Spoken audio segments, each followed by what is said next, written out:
6 World Cup bids, 36 years of begging, and finally in 2030, Morocco got to host the World Cup, alongside 5 other countries. Like a group project. Come on, do we have to? I said it's an assigned group project. Group project my ass! Kimathi. Morocco. Not only an underdog on the pitch, but also ghosted by FIFA like your DMs.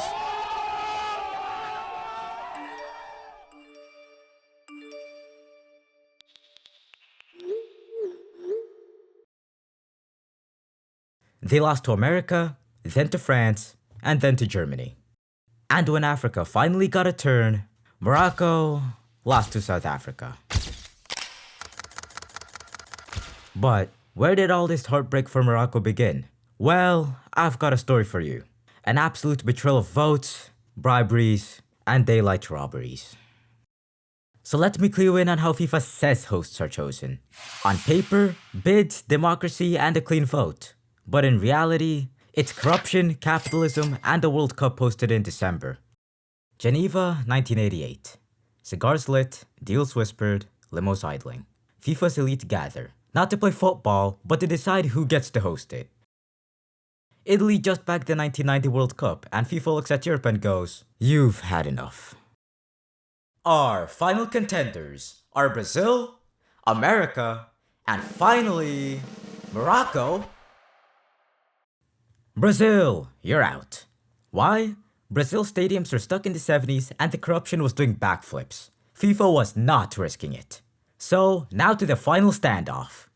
America versus Morocco. On paper, Morocco had the edge. A football crazy nation, a wilder fan base, and even crazier stadiums.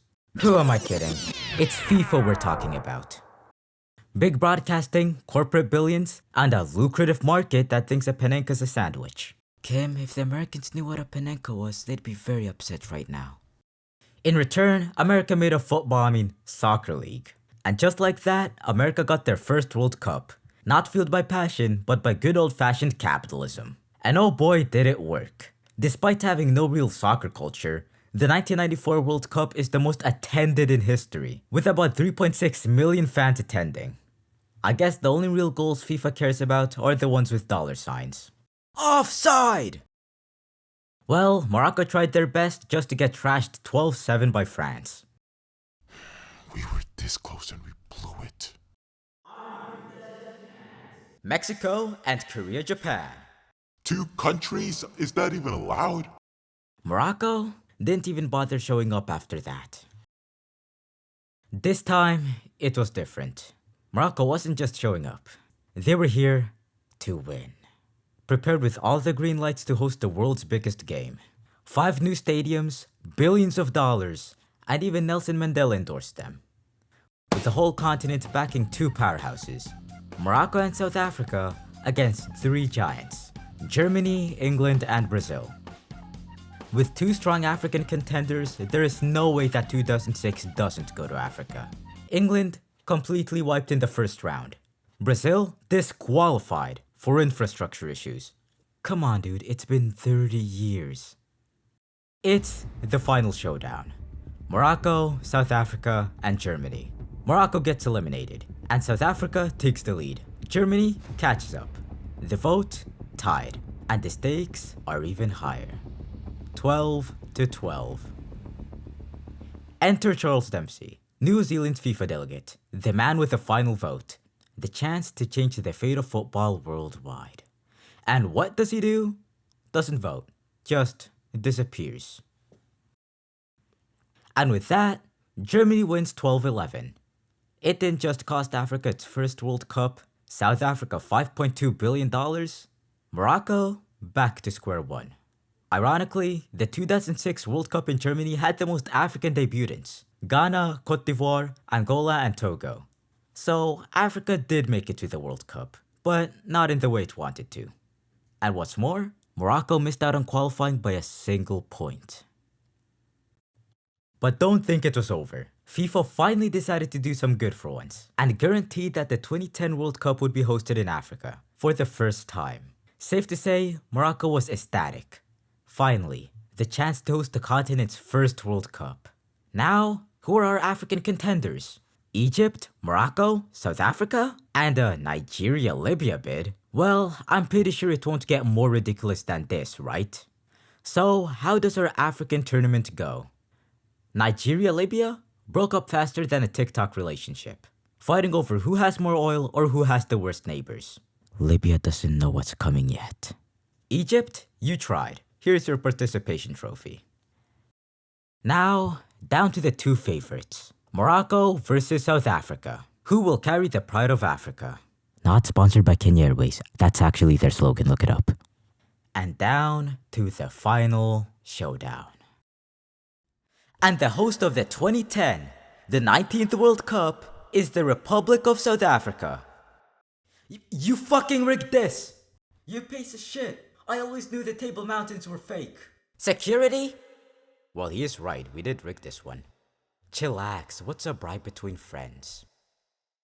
South Africa's World Cup was spectacular. It broke records, it broke stereotypes, and most importantly, broke football history. Back in by Hamzik, Vitek! It's going to get the flick in, and Muslera, cleared on the line, and cleared on the line a second. The opportunity to send Ghana into the semi-finals of the World Cup, and he hits the bar. Unbelievable. What a miss. And Ghana should now be celebrating. Africa should be celebrating a team in the semi-finals of the World Cup. 2010 will be remembered for World Cups to come. Sadly for Morocco, Africa couldn't host the next two World Cups, as per FIFA's continental rotation rule, meaning that the next time they'll be eligible is 2022. But did you catch what the FIFA official just said? Well, he is right. We did rig this one. Yes, South Africa had bought their way to the World Cup, and Morocco had actually won the whole time. Morocco, being cheated again, and again. Alright, South Africa had the post-apartheid rhythm, a rising nation, a booming economy. But how did they actually rig this one? South Africa had bribed FIFA officials, like straight up. Just like how Germany did in 2006 to beat South Africa in the first place. 2014? You finally got it, Brazil? Maybe they shouldn't have. 2018? Russia. Oligarchs, connections, and influence.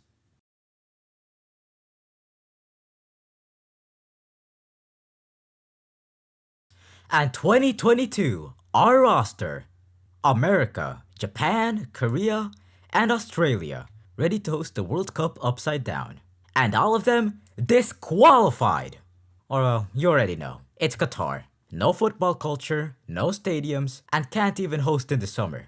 But $200 billion? 200 billion? Absolutely! These tourneys aren't just shitfests. They're global street cred. The rich get what they want, while the hardworking keep working. But hope was not lost. Because Morocco came with some friends. Their African brothers, Algeria, Tunisia, Egypt. Instead, Spain and Portugal versus the OGs, Uruguay, Argentina, and Paraguay. So, what bright idea does FIFA have? Since you kids can't get along, you're gonna have to share it. What the fuck? Have fun, kids. $1 billion. Deal. Yep, a World Cup between 6 nations on 3 continents spanning 11,730 kilometers because logic died and corruption booked the flight. But how will this clusterfuck of a World Cup even work? Well, it ain't impossible. The one before it split across a whole continent. So for 2030's big 100-year anniversary, where will it start? Where it all began, in the first ever stadium used for the World Cup in Uruguay. Then Argentina and Paraguay will host the 2 other matches. Then back to the Mediterranean. All that just for 3 matches? Well, actually for Saudi Arabia, hosting the 2034 World Cup. Because Europe, Africa, and South America would have already hosted 2030. North America 2026. That only leaves Asia and Oceania. So Saudi Arabia takes the dub and bringing it to the Gulf. Again. So that leaves 2038 to North America and Oceania. And come on, America again? So my wildcard guess? New Zealand. Morocco, with all their new stadiums, may even host the 2030 final. Maybe one day, they'll get to host one alone. From bribes to billions, Morocco's journey shows the World Cup isn't about who deserves it, but who pays the most for it. But sometimes, just sometimes, the underdog still gets a piece of the glory. So despite 4 decades of rejection, being outbid, outbribed, and outplayed by countries with a fraction of their passion, they never stopped trying.